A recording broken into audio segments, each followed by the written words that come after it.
We suddenly find ourselves in an economic slowdown. Call it a recession or not, we'll talk about that. But listen, how can you thrive? How can you thrive financially even during an economic downturn? I've got 5 steps, that and more coming up.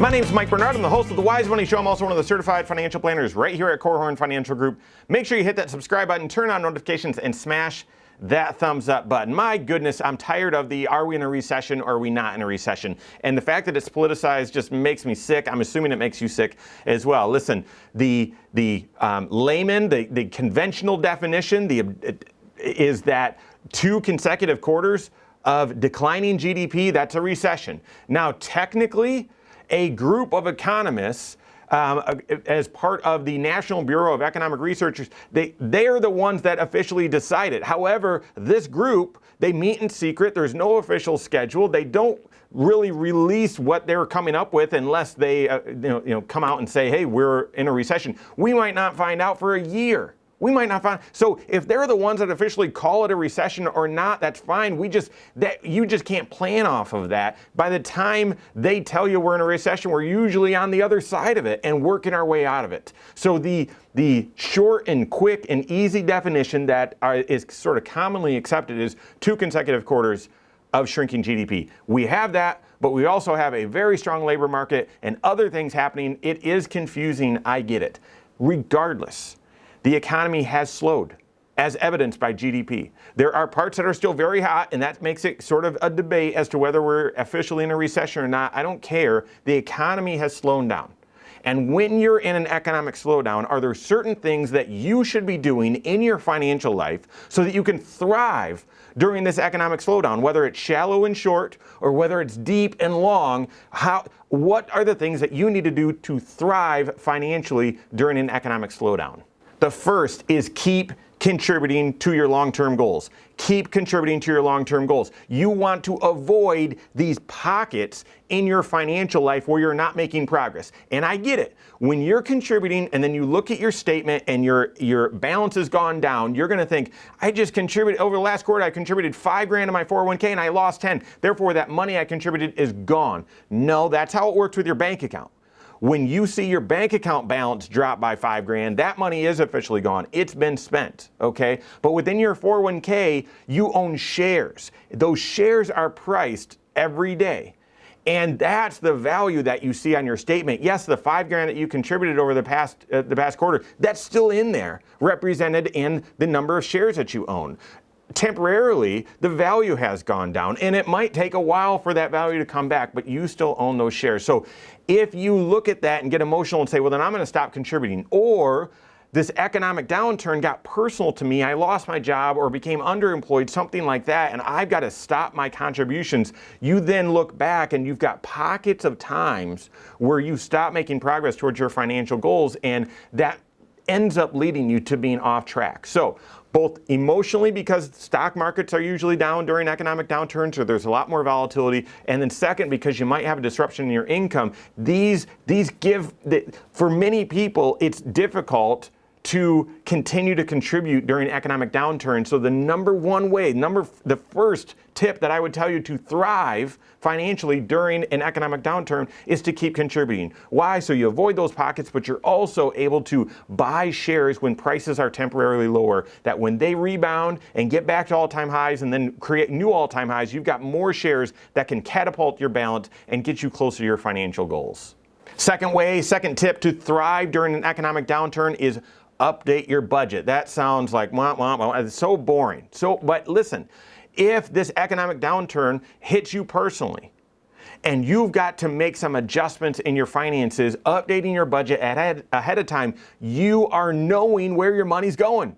Andy Stanley, one of my favorite pastors out there, said a long time ago, I think this was back in the 08-09 recession, he did a series on finances, and he said, you got to be knowing where your money's going. That phrase has just stuck with me, and your budget allows you to do that. Why?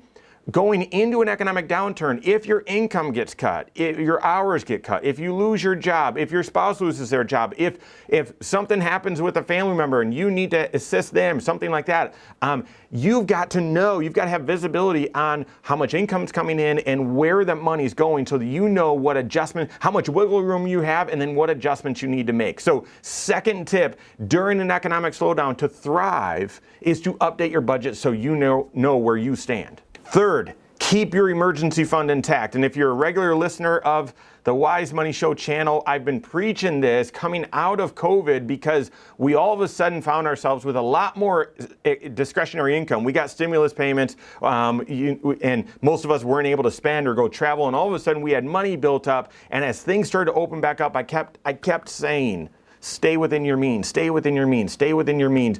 Don't spend that emergency fund now that you're just so anxious to go spend some money and you've got some built up. Don't go spend that emergency fund. Figure out how much you should be having in cash reserves and keep that intact. Don't touch it, because during an economic slowdown, if it gets personal, you lose your job, you lose your income, that's your safety net. So making sure in an economic slowdown, before that crisis hits you personally, that your emergency fund is intact, that's the third tip that I would tell you to thrive during an economic slowdown. And along with that is, if you have debt, work on paying it down before that economic slowdown hits. And if you have the means, even during an economic slowdown, if you haven't lost your job, lost income, still try to make progress on getting that debt cleaned up. There is a spike, there's a boom happening with credit cards right now. I've got a video coming out very soon about that and some of those stats. It's very alarming. You do not want to be building debt, growing debt, especially consumer debt, leading into an economic slowdown, because you're not nimble, you're not as flexible. And if all of a sudden your income drops, or it stays the same but inflation's roaring, or your job gets cut by a day or two and your income drops, something like that, you've got to be able to flex. You've got to be able to adapt. And if you've got a lot of debt, when rain or shine, you still have to make that monthly payment. So find a way in an economic downturn, if you can, to continue to pay down your debt, not accumulate more debt. And then the fifth tip to financially thrive during an economic slowdown is stay the course. Stay the course. This connects back to number one, where number one is make sure you continue to contribute, make sure you continue to contribute. Number 5, stay the course, is don't overreact with making changes to your investments. It's very possible right now, and the financial turmoil that we've seen this year might reveal to you, I'm taking too much risk. I'm being more speculative in my investments, or things aren't set up appropriately for the long term and for my financial plan. And if that's the case, make some changes. But simply because the investment markets, your investments have gone down, is not a reason to make some big adjustments. For your situation, you've got to make sure that you've got investment strategies that are appropriate for your financial plan, and you're taking the right level of risk so that you can sleep at night, but also so that you can get from where you are now to where you want to be in the future. The way to get there is to expose yourself to some financial risks, some market risks, so that you can reap the reward that over the long term that brings. If you make big changes and panic during pullbacks like this, it's going to be very hard, if not for many of you, impossible to reach those long-term goals by taking no risk at all. And so oftentimes during these economic slowdowns, volatility in the market increases, and that volatility all of a sudden drives your emotions to say, I got to make some changes. No, the 5th way to thrive during an economic downturn is stay the course with your long-term investments. Those tips and more, your certified financial planner that's doing comprehensive financial planning should be helping you with, but bigger than that, they should be helping you keep your eyes on the horizon. What are those long-term financial goals that you're trying to achieve? How do you calibrate today so that you're on track to get there? If you do that, instead of focusing on that tightrope or the balance beam or whatever, and looking down and those knees wobbling, staying focused on that horizon and then simply recalibrating your approach, that's how you get through these economic downturns, and that's how you thrive through these economic downturns. Work with your certified financial planner on that. If you don't have a CFP on your team, you can contact one on my team. Find us online, Korhorn.com. That's Korhorn with K. WiseMoneyShow.com. You can find us there as well, or give us a call, 574-247-5898. All right, there you have it. Go out and take your next wise step in your financial life.